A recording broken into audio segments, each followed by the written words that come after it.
असली औकात में आई बोला चलता। हेलो फ्रेंड्स, नमस्ते, राधे राधे, हर हर महादेव। स्वागत करती हूँ आप सभी का परिश्रम कॉमेडी चैनल पर। तो आप सब कैसे हैं? राधे राधे। और आप सभी से रिक्वेस्ट है, और हाँ, आज मैं बहुत ही प्यारा एक होली वाला महादेव का सॉन्ग लेकर आई हूँ। हर हर महादेव। होली गाना है और जैसी भी आप सब गाना सुनिए और गाना सुन के बताएंगे। भोले बाबा का भजन है, होली और बहनाते हमके थोड़ा तैयार हो जाइए। इनका सब पसंद करते हम लोग 2-4 जने कई लें एक नाते हम तैयार होते हैं। शंकर भगवान का भजन गावे गया था। भजन गाते तो वैसे का भोले बाबा कृपा करिए तब मुँह में राम बगल में छोड़ी कब पाई कब रेती मोड़ी। नहीं देखा भजन तो गावे थे, ठीक है गाते हैं, लेकिन थोड़ा सबसे जो प्रेम व्यवहार हमारे बाटे वो अलगे से बा। भजनिए गायक बा तो का हमें दे दी जाए। तो आप सबके बीच में बहुत प्यारा एक भोले बाबा का भजन आवत बा और होली का गाना है। जैसी वीडियो आप सब सुनी है, आनंद लेंगे और कमेंट करके बताएंगे। शेयर करना ना भूलिए। काश होली गाना है भैया, शेयर कर दे जाए ख्याल करके। भोला खोला मंदिरवा खेलब होली, भोला खोला मंदिरवा खेलब होली, खेलब होली हो खेलब होली, खेलब होली हो खेलब होली, भोला खोला मंदिरवा खेलब होली, भोला खोला मंदिरवा खेलब होली। चंदा से खेलब गंगा से खेलब, चंदा से खेलब गंगा से खेल, गंगा से खेलब हो गंगा से खेलब, चंदा से खेलब हो गंगा से खेलब, नगवा से खेलब हरे हरे बोली, नगवा से खेलब हरे हरे बोली, भोला खोला मंदिरवा खेलब होली, भोला खोला मंदिरवा खेलब होली, खेलब होली हो खेलब होली हो खेलब होली, भोला खोला मंदिरवा खेलब होली, भोला खोला मंदिरवा खेलब होली।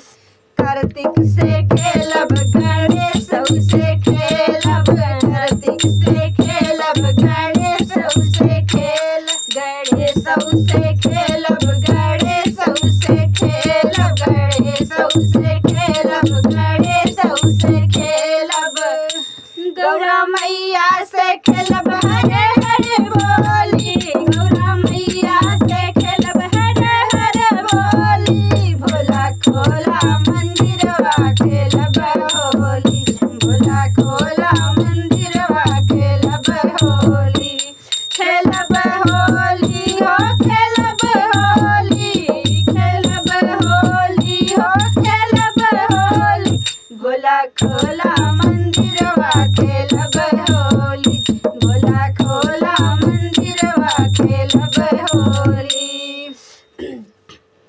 रौरा से खेलब नंदी से खेलब, रौरा से खेलब नंदी से खेलब, नंदी से खेलब हो नंदी से खेलब, नंदी से खेलब हो नंदी से खेलब, 64 योगिन से खेलब हरे हरे बोली, 64 योगिन से खेलब हरे हरे बोली, भोला खोला मंदिरवा खेलब होली, भोला खोला मंदिरवा खेलब होली, खेलब होली हो खेलब होली, खेलब होली हो खेलब होली, भोला खोला मंदिरवा खेलब होली, भोला खोला मंदिरवा खेलब होली, भोला खोला मंदिरवा खेलब होली। भजन कैसा लगा प्लीज आप लोग जरूर बताइएगा।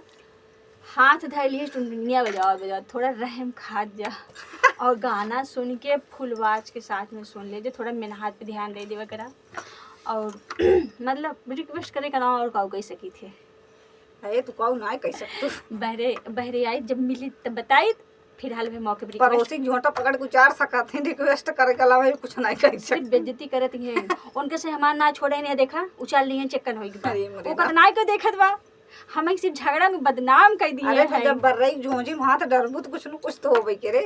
बस ये सहूर ना निकलते जब देखो हम बुराई करे लगे तो उन्हीं में क्यों दोस्त बनी है हमार। अरे बने चाहे जिन बने तोहार ही काली करतूत ले दोस्त बनी। ये करबो क्यों हमरे लखबन करी सब बिगड़ जाइए सब तोरे फैन रहेंगे हमार क्यों बनी है फैन का नाम बेनो न बनी है हमार नाम रोशनी अनियारे में रखा थी सब। सिर्फ झगड़ा में हमें बदनाम कर दिए इन बस। शकल देख के सब जान ले कितना निके हैं इन्हें। चला जैसे भी कमेंट करके बता इनके लड़ाई की आदत है ऐसे हमार टांग खींचे थी लड़ाई न हो बतावे की आदत है, जब लड़ाई करी बतावे पड़बे करे ना। पोल खोला से जान ले कितना निक हमारे साथे काम करत है।